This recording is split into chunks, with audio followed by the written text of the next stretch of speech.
Fil-25 ta' Lulju 2023 bħallum sena pajjiżna tnikket bil-mewt tal-awtur u poeta maħbub Ray Mahoney fl-età ta' 74 sena.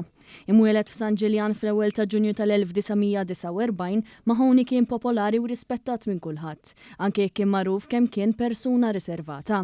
Għal-funeral tiegħu li kien sar 4 jiem wara kienu attendew anke l-ogħla awtoritajiet.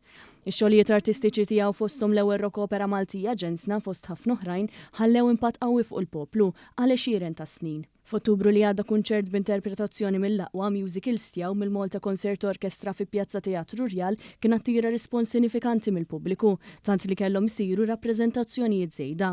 One News ħal kummenti ta' Ħuħ Kevin li wara żjara fuq il-qabar tiegħu għalina kif Ray kien l-idolu tiegħu, kif ukoll ta' uħtu. Tinħares leħ u ngħid fejn wasal dar raġel mix-xejn u tant kien maħbub.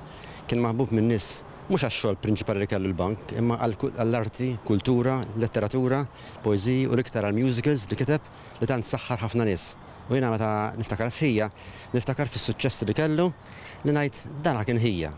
Mahoney kien beda jikteb il-poeżiji fl-1963 u kien wieħed mill-fundaturi tal-moviment Qawmien Letterarju. Matul is-snin ħafna mill-poeżiji tiegħu ġew ippubblikati f'kotba u antoloġiji.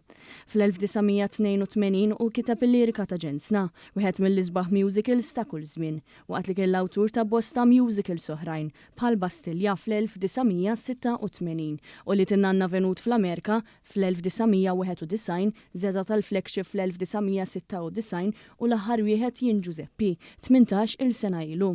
Dwar dan tkellem ukoll Ħuħ Kevin li qal kif minkejja li ġensna kien l-aktar musical popolari tiegħu, il-favorit tiegħu kien Bastilja. Għalih kienet il-qoċċata tal-karriera tiegħu fil-qasam mużikali. Għalkemm hu dejjem kien jgħid li għalih ġensna ma kienx il-favorita tiegħu, għalih il-favorita tiegħu kienet Bastilja. Tul dan iż-żmien ħadem ma' diversi mużiċisti u sumastrijiet inkluż Maestro Pola Bela li kollabora miegħu fuq diversi proġetti. Minbarra kiteb ukoll kanzunetti popolari għal Festival tal-Eurovision, inkluż dik fl-1992 bl-isem ta' Little Child li bija Mary Spiteri kienet ikklassifikat fit-tielet post. Waqt li sena wara kiteb diska oħra għal Paul Giordemajna u Georgina Abela bl-isem ta' Could It Be li spiċċat fis-sitt post. Mahoney ħadem ukoll fil-qasam tax-xandir fejn sa mill-ftuħ tal-istazzjon One Radio kien ta' kontribut kbir, speċjalment bil-qari uniku tiegħu tar-romanzi.